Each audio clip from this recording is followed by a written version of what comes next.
Lance Bahawak.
Magandang hapon po mga kasama.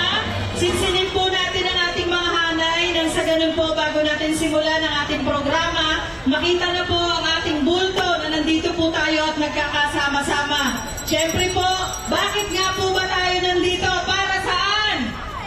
Para saan mga kasama? Duterte! Duterte! Ikulong! Yun po ba ang panawagan natin kaya tayo nandito? May kasama po ba ako ngayong hapon? May kasama po ba? Duterte! Duterte! Duterte! Singilin! Marcos panagutin! Siyempre po, nandito at mga kasama natin, nakikita po natin, itaas po natin ang ating mga panawagan, iwagayway ang ating mga bandila. Nakikita po natin, kasama po natin ngayong hapon ang Gabriela Party List, Bayan Muna Party List, nandyan po ang Migrante, KMP. Ayan, itaas po natin ang ating mga bandila. Kasama rin po natin ang Bayan Muna, Tambisan sa Sining, Kilusang Bayo 1, Selda, Karapatan, Hustisya, Rise Up, at syempre ang ACT Teacher Party List. Ngayong hapon po, nagsakasama-sama tayo upang itambol at syempre ipanawagan ang ngayon ay nagdiriwang ng kanyang kaarawan na sana po maranasan niya ang nararanasan ng mga pamilya na kinitilan niya ng buhay. Ang isang taong berdugo na ngayon ay nagpapakasaya habang ang pamilya ng kinitilan niya ng buhay ngayon ay nagdurusa. Kaya mga kasama, muli po nating isigaw at itambol ng malakas na panawagan, Duterte! Duterte! Duterte!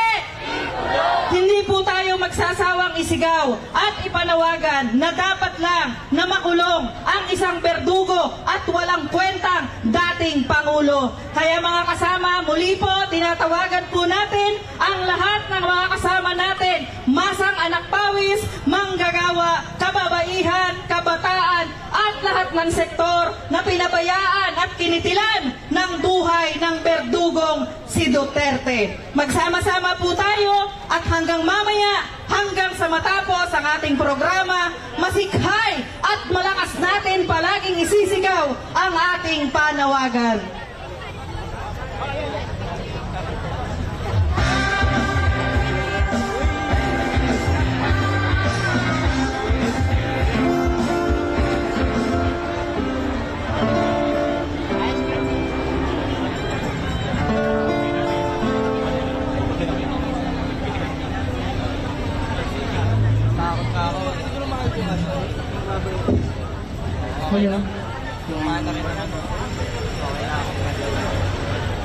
Taas kamaong pagbati sa matagumpay na pagkilos ngayong araw. Ang awit pong ito ay mula sa tula na isinulat ni kasamang Randa Lechanis na isa sa mga biktima ng pamamaslang noong panahon ni Rodrigo Duterte.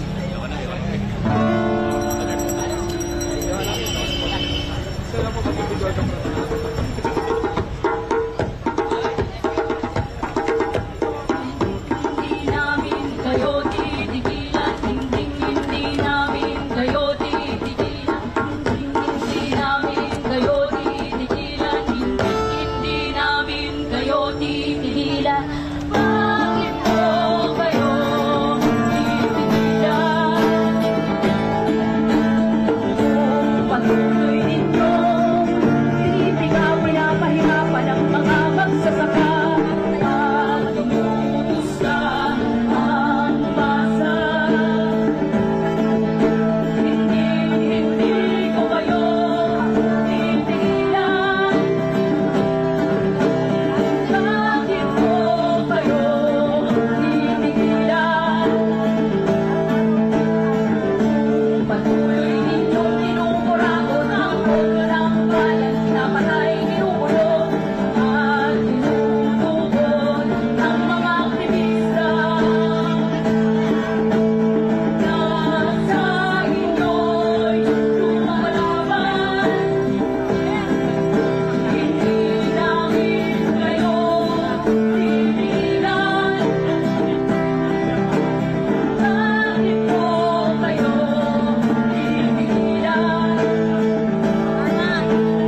Maraming salamat po sa kulturang pagtatanghal ng BP Combo sa kanila pong piyesang Hindi Namin Kayo Titigilan. Patunay sa ating pagkilos ngayong araw, hindi talaga natin titigilan o panagutin si Duterte sa mga kasalanan sa mamamayan. Sisingilin si Marcos sa pagpapatuloy ng pulisiya ng nauna. Magandang hapon po sa lahat. Ako po si Julie mula sa Kilos na Manggagawa. Siyempre, bukod po sa madugong drug war na kumikitil ng libu-libong buhay ng mahihirap, hindi natin malilimutan ang iba pang kasalanan ni Duterte. Napakarami po nito kung iisa-isahin natin. Ang martial law sa Mindanao, pagpapasara ng mga paaralan ng lumad, anti-terror law, NTF-LCAC, militarized pandemic response na sinabayan ng korupsyon at marami pang iba. Talagang kill ng mamamayan ang kanya pong pulisiya. Kaya ngayon pong hapon, para simulan at buksan ang ating programa, tinatawagan po natin si Attorney Sol Taole ng Karapatan upang ilatag sa atin ang kahalagahan ng pagkilos ng araw na ito at para sa mga biktima ng nakikibaka para sa karapatan ng mga mamamayan.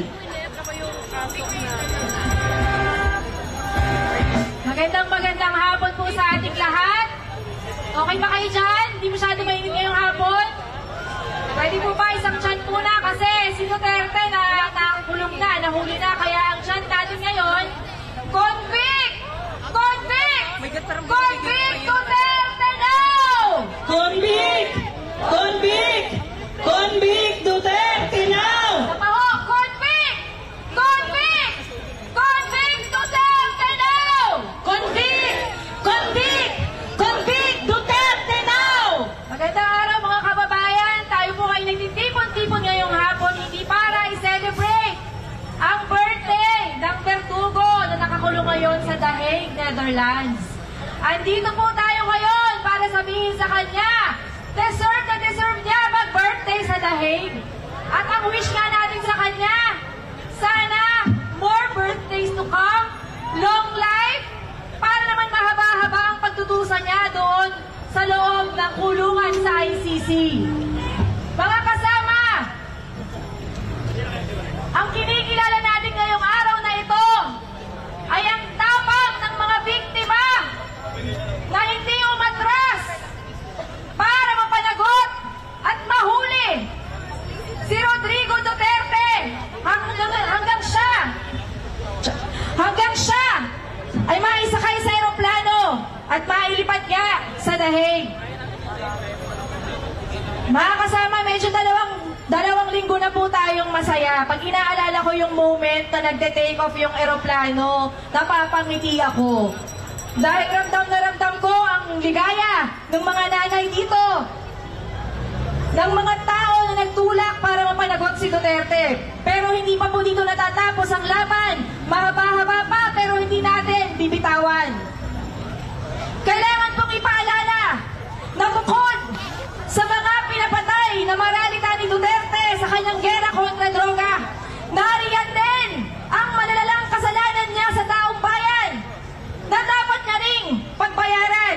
Kasama na po dito, kung naaalala nyo, ang pagdedeklara niya ng martial law sa Marawi na nagdulot ng displacement ng mga mamamayan doon at kabi-kabilang human rights violations. Hindi rin natin makakalimutan ang pagpatay niya sa mga mamamayang lumalaban.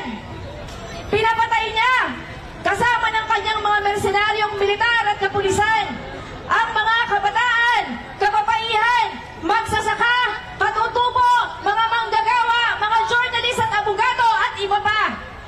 Sa ilalim ng kontra-insurhensya nitong programa, magpakanaho sa kalagitnaan ng pandemic si Duterte ng anti-terror law habang nililimas niya ang pera ng taong bayan dahil sa Pharmally. Bumili ng bilyong-bilyong overpriced ng mga medical supplies samantalang tayo nagugutom, walang ayuda. Hindi rin po natin makakalimutan sa panahon ni Duterte, binuo niya ang Executive Order number 70 na naging dahilan para ianak ang National Task Force to End Local Communist Armed Conflict. Ang salot na NTF-LCAC ang nangreretag sa ating lahat. Alam na alam ho natin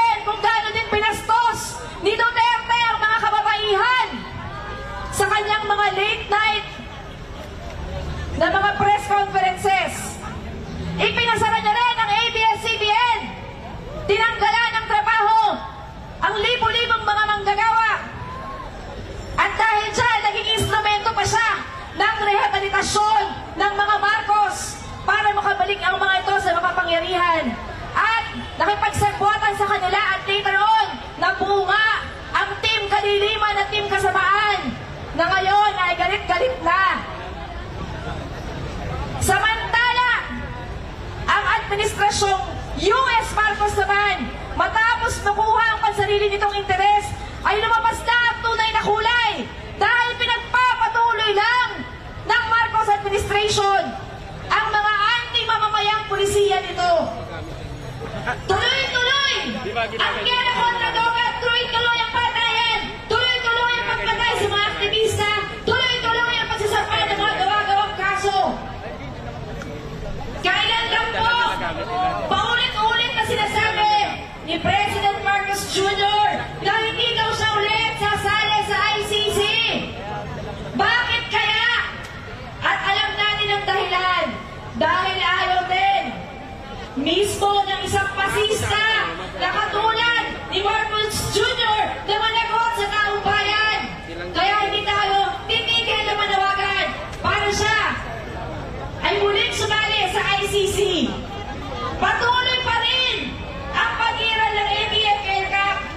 Kamakailan lang ho, pinuri ni Marcos Jr. ang ABF-L Cup. Sinabi niya na hindi ito bubuwagin. At sinabi niya na congratulations daw, isa daw success ang mga ginagawa ng ABF-L Cup.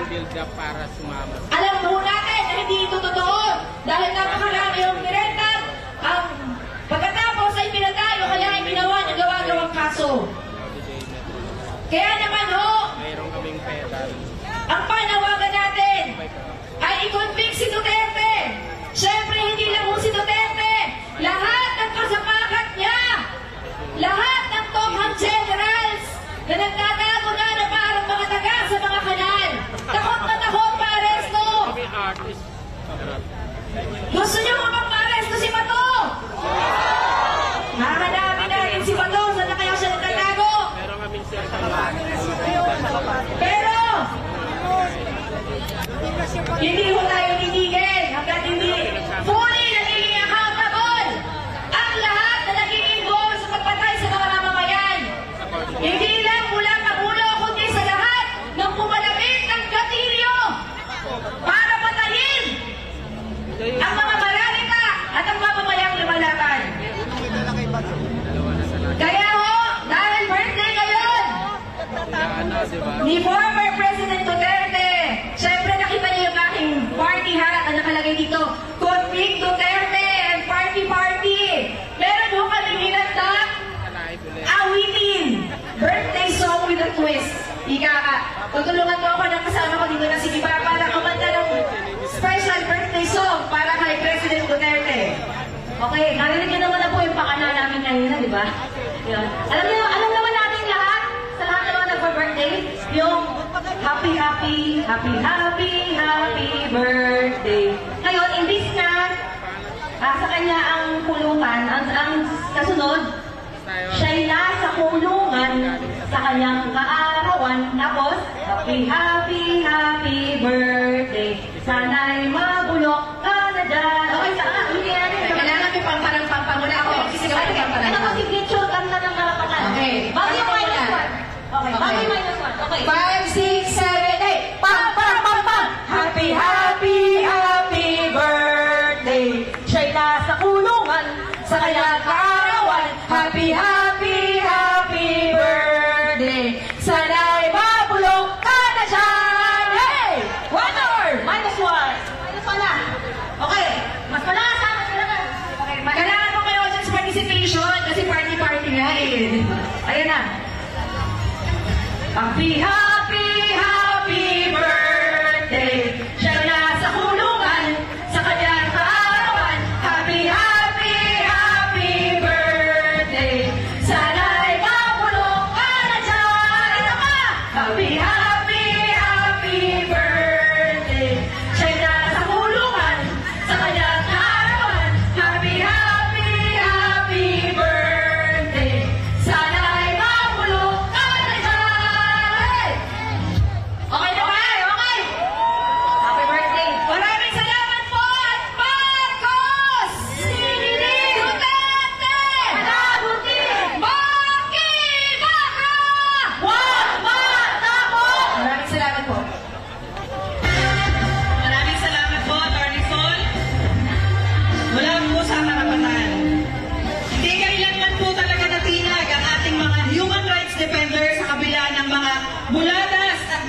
kanila ni Duterte. Kaya ano nga po, hustisya para sa lahat ng biktima ni Duterte! Hustisya para sa lahat ng biktima ni Duterte! Alam niyo po, ang lagi lang pong sinasabi noon, tukhang, nanlaban, mga ligasiya na madugong war on drugs ni Duterte. Bagamat nasa kapangyarihan pa po nung si Duterte noong panahon 2017, hindi natakot ang mga pamilya ng mga biktima ng tukhang simulang maningil at panagutin siya. At itong March 11, naging napakasaya po ng mga pamilyang ito dahil inaresto si Duterte ng ICC. Siyempre po ay itong isang hakabang ito pasulong para sa hustisya. Kaya ngayon po pakinggan natin mula sa Rise Up for Life and for Rights, si Nanay Emily Soriano, at siyempre po sasamahan at susundan siya ng ating pong abogado ng bayan, Atty. Nery Colmenares ng National Union of People's Lawyer, Bayan Muna Party List, First Nominee. Magandang hapon po sa ating lahat. Ito na po yung pinaka-mimithi naming mga nanay at yung mga taong bayan na makamit natin yung hustisya. Birthday ko rin po ngayon. Ka-birthday ko po si Duterte. Ang wish ko po para sa aking sarili, hustisya po para sa lahat ng biktima ng mga pagpatay ni Duterte. Para sa kanya naman, wish ko po ito noong 2018, nagsalita rin po ako rito sa Liwasan.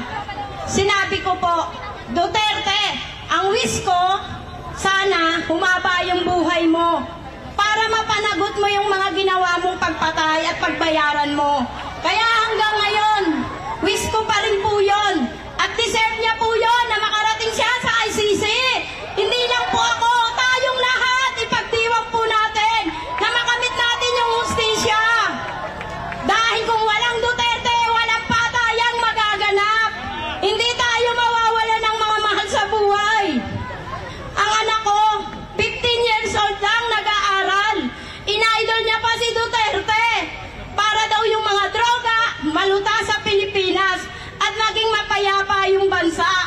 Pero ang anak ko, naging biktima ni Duterte noong December 28, 2016. Kasagsagan ng mga patayan. Papayag ba kayo na ang anak nyo may pangarap sa buhay makatulong sa bansa, maging isang sundalo? Pero anong ginawa niya? Patayin ang mga kabataan! Kabataan na may pangarap sa ating bansa! Pero anong ginawa niya? Mawala tayo ng mga mahal sa buhay ay ang mga nanay na mga Rise Up. Hindi tumitigil na tumitindig at nananawagan sa lansangan. Dahil kung wala kayo, wala rin kami rito.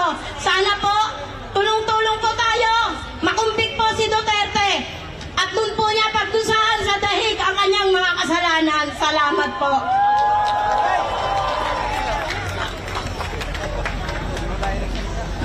I stand with the victims. Duterte, panagutin. Pwede ba natin gawin to? Pag sinabi kong I stand with the victims, ang sagot nyo, Duterte, panagutin. Pwede? Okay. Simulan ko na. I stand with the victims. I stand with the victims. I stand with the victims. Duterte, panagutin. Duterte, panagutin. Duterte, panagutin. Umaasta si President Duterte ngayon na parang siya ang biktima. Biktima ba si Duterte? Biktima ba si Duterte? Ang tunay na biktima, ito sila. Ang libo-libong pinaslang ni President Duterte, walang warrant, walang korte, walang due process, pinaslang na parang hayop. Yan ang mga tunay na biktima. Biktima ang pamilya ng mga EJK victims na nawalan ng kaanak, nawalan ng mahal sa buhay, nawalan ng naghahanap buhay sa kanilang pamilya. Yan ang mga biktima. Marami pang mga biktima, mga kababaihan, mahihirap, manggagawa, OFW. Ngayon, milyon-milyon ang biktima dahil sa pangungutang ni Duterte, trilyon-trilyon, 6 trillion pesos inutang niya, kakargahin nating lahat, kakargahin ng susunod na henerasyon ng mga Pilipino, sila ang biktima. Kaya ngayon, nandito tayo para manawagan ng hustisya. Sabi ni President Duterte, nilabag daw yung kanyang karapatan, ang due process rights, walang warrant. Hindi totoo yun. May warrant si President Duterte, in-issue ng ICC. Sabi niya, wala daw due process, binasahan siya. Binasahan siya ng kanyang krimen, binasahan siya ng karapatan, may abogado pa siya kaharap ni Attorney Medialdea. Di ka pareho sa mga anak ng biktima ni walang basa-basa ng krimen, basta na lang pinatay na hindi nila alam ang kasalanan nila. Yan ang mga tunay na biktima. Kaya ngayon, nandito tayo. Nandito tayo hindi para gunitain ang araw ng pagkasilang ni President Duterte. Ginugunita natin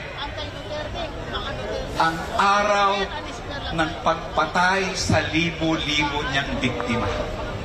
Yan ang ating ginugunita ngayon. Kaya itong panawagan nating I stand with the victims. Sana lahat ng mamamayan may ganito tayong panawagan. Duterte panagutin.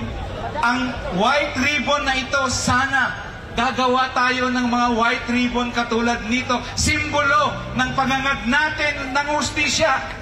Pupunuin natin ang buong bansa ng white ribbon para pagpakita sa tindig ng mamamayang Pilipino na dapat lang may hustisya sa Pilipinas at dapat si Duterte ang una na makatikim ng hustisya na yan. I stand with the victims, Duterte panagutin. Darating ang panahon, makakamit din natin ang hustisya, sama-samang pagkilos, magkaisa tayo, ipalaganap natin ang panawagang I stand with the victims, Duterte panagutin, at ang pagkakaisang yan ay hahantong sa tagumpay ng sambayanang Pilipino. Mabuhay ang sambayanang Pilipino! Mabuhay kayong lahat! Maraming salamat po. Maraming salamat po, Attorney Nery. Muli po, mula po sa Bayan Mono Party List, first nominee, Attorney Nery Colmenares.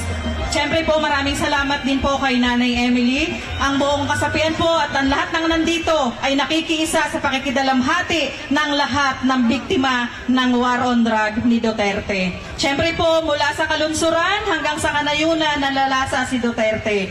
Ang mga biktima ng pambobomba noong Marawi, pagdeklara niya ng martial law sa Mindanao at sa pilitang pagpapasara ng mga lumad school, pakinggan naman po natin ang panawagan at hustisya ni Amira Lidasan ng Sandugo, isa rin pong makabayan senatoriable candidate.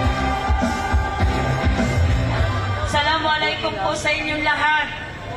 Alam ko po ang pagsasama-sama natin dito ay ang pagpikis ng mga pamilya na biktima at ang mga kasamahan po natin na mga aktivista na nakikibaga para sa karapatan, para maningil at panagutin si Duterte at ang mga kampunya na nagsulong ng mga EJK pagpatay sa taong bayan. Kami po na mga kapatid ninyong Moro ay hindi nagbe-birthday. Kaya nalulungkot po ako doon sa ibang mga kababayan namin na nakikisama sa birthday party ni Duterte. Birthday party, ano po ba ang kanilang pinagbubunyi? Ang pagpatay sa mga kapatid naming Moro? Ang pagka-bomba ng Marawi? Ang pagka-huli sa ibang mga kababayan namin dahil doon sa kanyang war on terror? Nakakagalit po na ganito ang ligasiya na iniwan ni Duterte sa amin sa Mindanao. Nakakagalit na ang isang Mindanaoan nagpapasabi pa na siya daw ay may dugong Maranao, ang siyang sumira, kumitil sa maraming buhay ng mga kapatid nating mga Maranao, mga Moro. Buti pa si Duterte nag-birthday karon. Pero ang mga kapatid natin na mga pinatay niya ay wala nang hinaharap na ganyan pang mga pagbe-birthday o pasinaya. Ang mga kapatid natin na mga Moro ang kasamahan ko sa human rights na si Mariam Acob, ang pamilya niya ngayon nagdadalamhati dahil doon sa pagpatay sa kanya dahil sinabi terorista daw siya. Moro lang siya na nagalaban sa kanyang human rights, sa aming human rights. Ikalawa, ang mga si Dato Damian at ang mga biktima ng Lake Cebu Massacre, ang mga katutubo na nakibaka para sa lupa at sa karapatan sa sariling pagpapasya. Pinatay din sa panahon ni Duterte dahil doon sa kanyang pagtukis kontra insurhensya laban sa mga katutubong lumalaban para sa lupa at karapatan sa sariling pagpapasya. Ang mga magsasakang Moro sa Patikul Massacre na pinagslag din dahil napagkamalan daw silang mga Abu Sayyaf. Walang sorry, walang apologies, no? At sinabi pa, tama lang yan. Kasi daw, mga terorista. Ganyan kagrabe ang naging sitwasyon ng panahon ni Duterte. Kaya walang dapat na ipagbunyi sa kanyang kaarawan. Ang dapat lang natin ngayon ay tuloy-tuloy na isigaw ang hustisya. May isa na tayong hakbang sa hustisya. Dapat patuloy pa natin ito sa pamamagitan ng paghadlang ng legasiya niya na nagpapatuloy sa pagraragasa sa karapatan ng mamamayan. Ang legasiya niyang terrorism law, ang legasiya niyang NTF-ELCAC, ang legasiya niya ng pagpatay sa mga aktivista, terror tagging, red tagging. Walang pwesto yan sa demokratikong lipunan. Ipaglaban natin ang ating mga karapatan. Makatwiran ang pakikibaka, sulong, asdang, mga kauban. Maraming salamat. Wassalamualaikum sa inyo lahat. Maraming salamat po, Amira Lidasan ng Makabayan, Senatorial Bonds.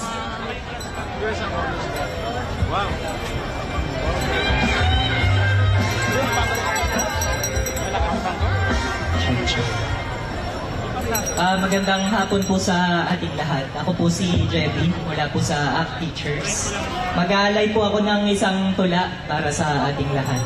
Bilang pagdiriwang o pag-alala sa kaarawan ni Duterte, ipapaalala natin sa kanya yung mga kalapastanganan na ginawa niya. Ang pamagat po ng tula ay Autopsy ni C.R. Buendia. Page 1 of 2. Pangalan sa pakikibaka, Romy Genesis Ador Laia. Lalaki, 28 anyos, 5'5", 84 kilograms. Moreno, kulay ng buhok itim, kulay ng mata, tsokolate. Araw ng kapanganakan, ika-3 ng Setyembre 1986. Nasyonalidad, Pilipino, relihiyon, Katoliko. Lugar ng kapanganakan, Kalumpit, Bulacan. Antas ng edukasyon, graduate ng kolehiyo, Universidad ng Pilipinas. Pananaw pampolitika, Marxista, Leninista, Maoista. Oras ng kamatayan, bandang 2:00 ng madaling araw hanggang 6:00 ng umaga. Tala, natagpuan ng katawan sa advanced stage of decomposition. Kasama ang isa pang bangkay ng hindi pa nakikilalang babae, mararing kasintahan. Sanhi ng kamatayan, komplikasyon mula sa multiple gunshot wounds, pagkalunod. Napagalaman sa pagsusuri na sa 27 tama ng bala, 3 ang fatal o naging sanhi ng kagyat na kamatayan. Isa sa kaliwang dibdib, isa sa malapit sa atay at isa sa ulo sa ibabaw ng kanang mata. The last shot was fired at close range. Bukod sa nabanggit, nakitaan din ng ilang mga pasa ang katawan ng lalaki. Tiyak na mula sa paghataw ng matitigas na bagay. Pinutol din ang hinliliit ng isang mapurol na instrumento, kulang-kulang ng ibabaw na set ng ngipin. Binunot ang mga kuko sa hinlalaki ng parehas na kamay at may mga indikasyong pinasaka ng alambre ang kanyang ari. Dagdag pa, pinabayaang nakabilad ng ilang oras sa arawan ng kanyang katawan. Bago ito, natagpo ang lumulutang sa ilog ng mga lokal. Tala, ayon sa mga saksi, sumusuko ng biktima ng ito ay mahuli, ngunit pinabulaan na naman ito ng mga otoridad. Ikalawang pahina. Pangalan sa pakikibaka, walang tala. Babae, 21 anyos, 5'3", 76 kilos. Morena, kulay ng buhok, itim. Kulay ng mata, itim. Araw ng kamanganakan, walang tala. Nasyonalidad, Filipino. Relihiyon, walang tala. Lugar ng kapanganakan, walang tala. Subalit maaaring mula sa lokalidad o karatig na bayan. Antas ng edukasyon, walang tala. Trabaho, maaaring courier ng mga pulang mandirigma. Pananaw pampolitika, Marxista, Leninista, Maoista. Oras ng kamatayan, bandang alas 2 hanggang alas 6 ng madaling araw. Tala, natagpuan ng mga lokal na kulang-kulang 2 oras matapos makita ang bangkay ng lalaki, sanhi ng kamatayan, komplikasyon mula sa multiple gunshot wounds at pagkalunod. Sinasabing sa dalawa, siya ang unang nalagutan ng hininga. Marahil dahil na rin sa mahinang konstitusyon. Isang balang dumaplis sa kanyang puso, may mga pasa sa kanyang buong katawan, sa mukha, sa dibdib, sa tiyan, sa braso, sa binti, pati na rin sa pulsuhan mula sa 1 oras na pagkakagapos. May mga sugat sa kanyang ngalangala mula sa pagkain ng bubog ng bumpilya, bilang ng tama ng baril, 15. May indikasyon rin ng pansasamantala. Maliban dito, lumabas sa otopsiya na siya ay talap 3 buwan nang nagdadalang tao. Tala, isa sa mga nakatiligtas nila kasama ang nagulat. Nahuli siyang natagpuan, 2 nakasubsob sa damuhan. Wala nang buhay, subalit magkahawak kamay. Kahit sa huling saglit, pinabulaan na naman ito ng mga otoridad. Yun lamang po at maraming salamat. Maraming salamat po, JB Kitain, mula sa All UP Academic Employee Union Diliman. Ngayong araw naman po, syempre, makakasama muli po, sinsinin po natin ang ating mga hanay. Itaas po ang ating mga panawagan, liwagayway ang ating mga bandila. Muli po tayong magsama-sama at ipunin ang ating pong bulto dito sa harapan nang sa ganun po ay kita po natin at kita ang ating pong pagkakaisa. Ngayong araw naman po ay kasama natin ang iba't ibang organisasyon mula sa Timog Katagalugan. Marami sa kanila ang naging biktima at patuloy na nakakaranas ng pandarahas dahil sa NTF-ELCAC. At nang ipinasang anti-terror law, kasama tayo na tuloy-tuloy pa din ang paniningil sa nangyayaring Bloody Sunday na noon pang 2021 sa kalagitnaan ng pandemya. Pakinggan naman natin ang kanilang mga tagapagsalita, sina Mags Camoral ng Bayan Muna Party List, 6th nominee, JPEG Garcia, Kabataan Party List, 3rd nominee.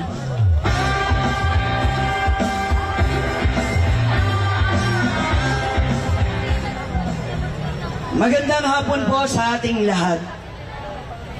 Ako po si Mags, isa rin sa biktima ng Bloody Sunday Massacre, March 7, 2021. Pero hayaan po natin na simulan ko ang kwento mula 2016 sa ilalim ng rehimen ni Rodrigo Duterte. 2016 nang siya ay naluklok sa kanyang mga ipinangako, nawawakasan ang kontraktualisasyon, tataas ang sahod at maglilingkod sa sambayanan. Subalit ito ay mga kasinungalingan.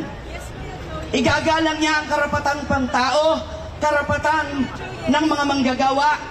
Doon po sa rehiyon ng Timog Katagalugan, sunod-sunod ang atake sa kilusang paggawa sa pamamagitan ng malawakang tanggalan, lalo't higit sa hanay ng mga kontraktual. Ipinangakong magkakaroon ng regular na hanap buhay, subalit ang isinagot ay tanggalan. Mula dito, maraming pagawaan ng nagputok ng welga mula sa hanay ng mga kontraktual. At dito rin sa hanay ng mga kontraktual ay sumulpot at sumibol ang mga organizer, organisador at edukador. Nagtuloy-tuloy na magkaroon ng pagkamulat ang mga manggagawa na magtayo ng unyon dahil ito lamang ang tanging magtatanggol sa karapatan ng mga gagawa sa kanilang sahod, benepisyo at kasiguruhan sa hanap buhay. Tuloy-tuloy na nakibaka ang mga manggagawa, nagtayo ng unyon. Tuloy-tuloy sa ilalim ng rehimen ni Rodrigo Duterte. Anong kaugnayan nito sa Bloody Sunday Massacre? Bloody Sunday Massacre, inaresto at ikinulong ako. Inaresto at ikinulong si Pangulong Steve Mendoza, Arnedo Lagunas, pinatay si Kamani Asuncion, ikinulong si Ate Nimpa, at kasunod nito, pinatay si Pangulong Dandy Miguel. Anong kaugnayan ng mga manggagawang ito na sinupil? Ito lamang ang mga nagtaguyod, nagtanggol sa mga manggagawa upang ipaglaban ang nakasasahod, nakabubuhay na sahod at kasiguruhan sa hanap buhay. Si Pangulong Dandy Miguel, ngayong araw na ito, na ipinagdiriwang ng mga kriminal ang kaarawan ni Digong, ngayon ding araw na ito ay ginugunita ang 4 na taon na pagkamatay ni Pangulong Dandy Miguel na pinatay mula sa kanyang pagawaan. Pinatay ng walang kalaban-laban, 8 ang tama sa kanyang katawan. Ngayong araw na ito, meron sunod-sunod na pagkilos at paggunita sa rehiyon ng Timog Katagalugan kasama ang mga manggagawa upang pagpugayan ang kanyang kadakilaan, ang kanyang pagkamartir at sakripisyo na inilaan sa mga manggagawa. Buhay na buhay si Pangulong Dandy sa aming diwa. Ang kanyang diwa at pakikibaka ay hinding-hindi malilimutan ng sambayanan ng rehiyon ng Timog Katagalugan. Kabaligtaran sa kaarawan ni Duterte ngayon ay paniningil at pagpapanagot ng sambayanang Pilipino at ng rehiyon ng Timog Katagalugan. Ipinapanalangin natin na abutin niya ang 100 taon ng kanyang kaarawan na may pagdurusa at pananagot sa sambayanang Pilipino. Marapat na siya ay managot. Marapat na siya ay singilin. Managot 10 ng kanyang mga kasabwat na mga kriminal. Asahan natin ang buhay ni Kamani, ang buhay ni Pangulong Dandy Miguel, at buhay ng lahat ng mga tagapagtanggol ng karapatang pantao ay hindi masasayang. Magtutuloy-tuloy ang paniningil ng sambayanang Pilipino. Magpapatuloy tayong magpapalakas, mag-oorganisa, kikilos at ibabagsak ang rehimen at pasistang mapanupil. Senyales na ito ng ating maunang tagumpay dahil sa pagkakakulong ni Duterte, at binabati natin ang mamamayan na patuloy na isinusulong ang pagpapanagot kay Duterte. Mabuhay ang mamamayang nakikibaka. Tuloy-tuloy tayong maniningil. Ang utang na dugo ay dugo ang ating sisingilin. Magandang hapon sa ating lahat. Isang taas kamaong pagbati mula sa mga mamamayang lumalaban ng Timog Katagalugan! Ako po si JPEG Garcia, Kabataang Peace Advocate, 3rd nominee ng Kabataan Party List. Gaya ninyong lahat, hindi ako terorista. Hindi tayo terorista! Napatunayan natin yan sa kabila ng mga aligasyon ng 59th Infantry Battalion ng Berdugong Philippine Army nang gamitin nila laban sa amin ang Anti-Terrorism Act of 2020. Ngunit dahil walang batayan o gawa-gawa ang kanilang mga alegasyon laban sa amin ni Hailey Picayo, Jasmine Ruby at Ken Rementilla, ibinasura ng prosecutor ang kanilang mga reklamong pawang kasinungalingan. Maging ang mga kriminal na reklamong isinampa laban kina Paul Tagle at Fritz Labiano, gamit naman ng Terrorism Financing Prevention and Suppression Act, ibinasura rin ng prosecutor dahil gawa-gawa rin ito ng 85th Infantry Battalion. Ngunit hindi po dito natatapos ang ating laban. Iilan lamang kami sa mga pinuntiliya ng pananalasa ng anti-terror law at NTF-ELCAC sa rehiyon ng Timog Katagalugan at buong Pilipinas. Sa ating pong buong bansa, hindi bababa sa 166 individual ang kumaharap sa mga arbitraryong isinampang gawa-gawang kaso gamit ang Anti-Terrorism Act at Terrorism Financing Prevention and Suppression Act. Sa 166 na ito, hindi naman bababa sa 45 ang nakulong dahil sa gawa-gawang kaso. Isa na po riyan ang journalist na si Frenchie May Cumpio. At yan din ang maaaring kaharapin ng aming kasamahang human rights defender mula sa Timog Katagalugan, leader simbahan na si Pastor Reverend Edwin Egar, at ng marami pang mamamayang lumalaban na pinaparatangang terorista. Simula noong likhain ni Rodrigo Duterte ang NTF-ELCAC sa pamamagitan ng Executive Order 70, sinalanta tayo ng papatinding de facto martial law na ipinagpapatuloy ni Marcos Jr. sa kasalukuyan. Ibig sabihin, bagamat hindi hayagang deklarado, damang-dama ng taong bayan ang pasistang lagim ng administrasyon na nagdadala ng militarisasyon sa kanayunan at mga komunidad, red tagging, at iba't ibang paglabag sa ating mga fundamental na karapatan. Gamit ang pondo ng bayan, kinasangkapan ni Duterte ang NTF-ELCAC upang maghasik ng takot, disinformasyon at manipulahin ang opinyong publiko nang sa gayon ay makatakas siya sa kanyang sariling mga krimen laban sa bayan. Ginamit din niya bilang armas ng mga pasista ang terror law laban sa mga mamamayang lumalaban. Ngunit hindi po tayo nanahimik. Patuloy na lumalaban ang mamamayan. At habang nabubulok na siya sa the Netherlands, maniningil ang taong bayan. At habang pinapanagot si Rodrigo Duterte, marapat lamang na ibasura na rin ang terror law at buwagin ang NTF-ELCAC na legasiya ng kanyang pasistang administrasyon. Magpapatuloy sa paglaban ng mamamayan hanggang may mga gaya naming sinasampahan ng gawa-gawang kaso, hanggang may mga kabataang gaya ni Chad Book na pinapaslang ng Estado, hanggang may mga taong bayan tinatanggalan ng kanilang karapatang pantao. Lalaban ang kabataan sa Kongreso man o sa lansangan o saan mang larangan tayo dalhin ng ating pakikibaka para sa hustisya at pananagutan. Kung walang humpay ang pasismo ng Estado, mas tuloy-tuloy ang laban ng mamamayan.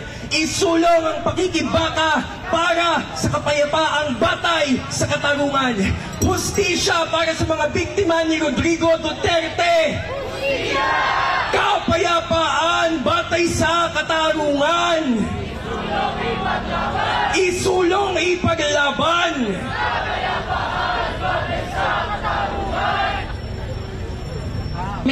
Maraming salamat po. Napakinggan natin mga kasama, napapanahon na talaga at nararapat na panagutin ang isang berdugo na patuloy na pumapatay. At syempre, itinutuloy ni Marcos ang ginagawa na pagpatay sa ating mga manggagawa at mga kabataan. Ngayon naman po, pakinggan natin ang isa pang makabayan senatoriable, si Caronel Arambulo ng Pamalakayan.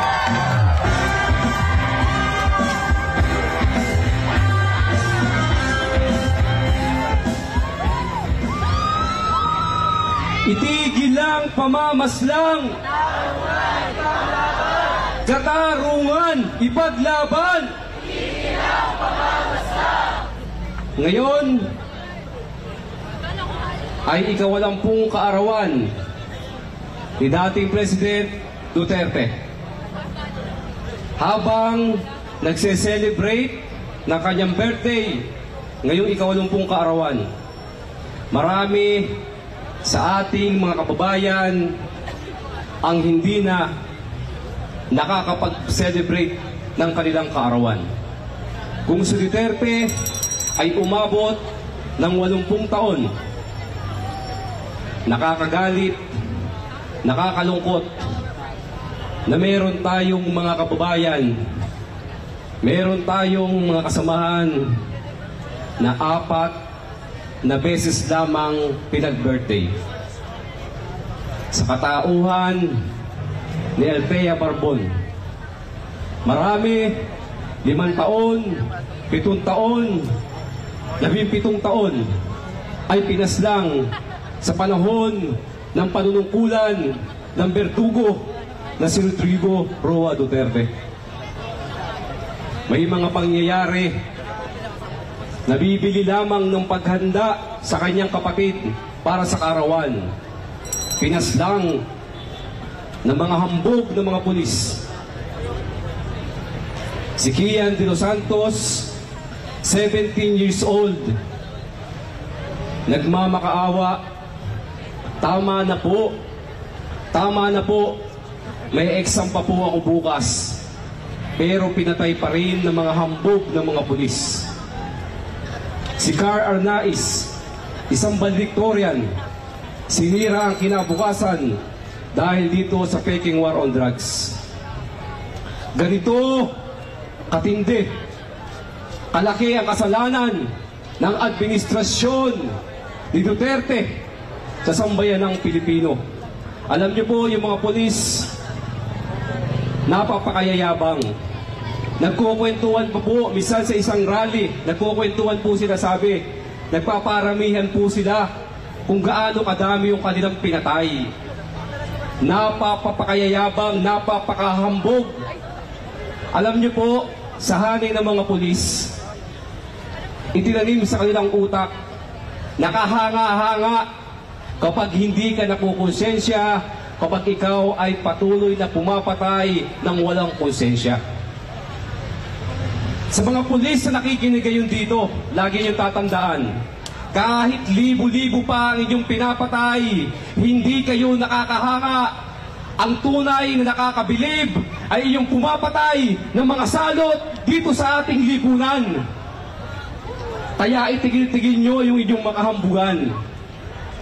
Maliban sa mga biktima ng Peking War on Drugs at mga inosenteng sibilyan na damay dito, ang isa pa sa pinakasuklam-suklam sa lahat, inatake ang mga aktivista na ang tanging sinusulong ay ang interes ng mamamayang Pilipino.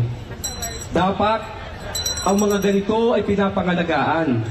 Dapat hindi pinapatay. Sa panahon ni Duterte, 312 mula sa mga magsasaka at mga mangisda pinaslang. Ang isa sa pinakamasahol sa napakaraming bilang ay itong Tumandok Massacre. Namatay ay 9 at ang ilan ay inaresto.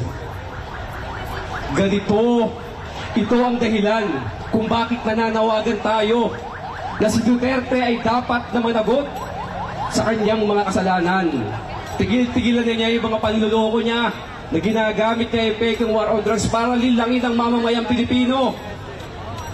Na ito raw ang dahilan kaya niya itong ginagawa ay para sa mamamayang Pilipino. Maliban sa mga ganitong direkta na pagpaslang sa ating mga kababayan, marami pa na inilunsad ang administrasyon ni Duterte na kung hindi susuriin ng malaliman, akala ng marami ay nangyayari lamang. Ang isa ay yung unti-unting pagpatay sa gutom, ng mga mamamayan sa hanay ng mga magsasaka at mga mangingisda. Ang aking tinutukoy ay ang pagpapatupad ng mga programa at polisiya, mga batas na hindi naglingkod sa interes ng mamamayang Pilipino. Hindi naglingkod sa interes ng mga magsasaka, hindi naglingkod sa interes ng mga mangingisda. Ang isa po dito ay ang Rice Liberalization Law na siyang dahilan kung bakit bumagsak ang kabuhayan ng mga magsasaka dahil pinayagan ang patuloy na importasyon at ayon sa datos ng mga magsasaka, 350 billion ang nawala at nalugi sa ating agrikultura. Sa hanay naming mga mangingisda, nagpapatuloy ang reklamasyon. Alam niyo po, nung panahon na may lockdown, sa panahon ni Duterte, habang pinagbabawalan ang mga mangingisda, habang nakakulong sa kanilang mga bahay, ang ating mga kababayan, nire-reclaim po yung ating pangisdaan. Panakaw na sinisira ang pangisdaan, na siyang dahilan ng unti-unti na pagpatay sa kabuhayan ng mga mangisda na ibinagsak ng 80 to 90% ang aming kabuhayan. At ang epekto nito ay tagos sa sambayan ng Pilipino dahil winawasak nito ang mga baybayin, winawasak ang mga kabundukan upang maisagawa ang reclamation nito.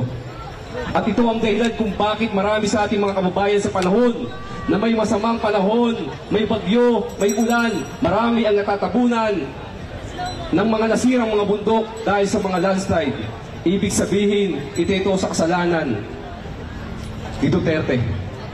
At hindi lamang sa mga baybayin, hanggang doon sa laot, partikular sa West Philippine Sea, napakalaki ng kasalanan ni Duterte dahil ang ating tagumpay diyan sa West Philippine Sea ay kanyang ibinasura, bagkus ay nagpakatuta sa imperialistang China.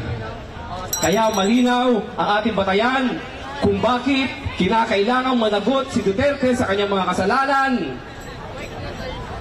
Muli, isang mapagpalayang araw sa ating lahat. Mabuhay ang mga nakikibakang mamamayan. Maraming salamat po, Coronel, ang isdaman ng ating Senado. Mga kasama, walang habas ang ginagawang pangre-red tag noon ni Duterte sa ating mga progresibong organisasyon at mga individual. Naging modus din ng kanyang mga rehimen ang mga pagdukot sa pilitang pagpapasuko at ang pagsasabing mga rebelde sila. At kung hindi nila makuha ang gusto nila, sasampahan po tayo o kung sino man ng gawa-gawang kaso. Kaya mga kasama, pakinggan natin ang matatapang nating mga kasama na hindi inuurungan si Duterte. Pangungunahan po ni Sara Ilago, ang Gabriela Women's Party First Nominee. Sasamahan po ni Jonila Castro ng Kalikasan at Fides Lim ng Kapatid. Isang makabayan at palaban na pagbati mula sa Gabriela Women's Party. Nasaan na ang mga kababaihan? Itaas natin ang ating mga panawagan. Sa ngalan ng Gabriela Women's Party, nandirito ang mga kababaihan upang sabihin na walang dapat ipagdiwang sa isang dating Pangulo na may legasiya ng pananakot, pamamaslang at terror. Sa halip, ang araw na ito ay ang ating pagpapalakas ng laban para sa hustisya, ang ating pagpapalakas ng ating boses para sa pananagutan. Ako mismo ay nakaranas ng napakatindi na panggigipit sa ilalim ng rehimeng Duterte. Ako ay dating kinatawan ng kabataan sa loob ng 6 na taon sa ilalim ng pasistang rehimeng Duterte. At dahil sa paghuhumiyaw, pagsigaw ng mga kabataan para sa hustisya, para sa pagtindig sa karapatang pantao, nakaranas ako, nakaranas tayo ng walang habas na red tagging, panunupil, patong-patong, gawa-gawang kaso, at higit sa lahat, nandyan din ang pamamaslang sa hanay ng mga kabataang lider, maging mga lider na kababaihan. Kaya naman, ang sabi ng mga ilang nagkarawan ngayong araw, bring him home para kay Duterte. Papayag ba kayo? Ang tanong namin, paano naman yung mga hindi na makauwi sa kanilang mga tahanan dahil pinaslang sa madugong drug war at EJ case? Paano naman ang mga hindi makauwi sa kanilang bahay dahil sa patong-patong na gawa-gawang kaso at ngayon ay nakararanas na iligal na pag-aresto at nakakulong? Paano naman ang mga walang mauwian na ligtas na bahay dahil sa tindi ng demolisyon at militarisasyon, hindi lang sa kanayunan kundi maski dito sa kanunsuran? Isa na sa nakaranas ng panggigipit, si Teacher Lita Malundras, isang teacher sa daycare, preschool teacher, isa ring volunteer sa community pantry, at habang sila ay nagsasagawa ng mga efforts para magbigay ng tulong sa ating mga kababayan sa ilalim ng pandemya, sila ay nakaranas ng panggigipit, red tagging, at merong pang pagbanta ng pagkakakulong at pagsampah ng gawa-gawang kaso. Andyan din at hindi natin nalilimutan si Reyna May Nasino.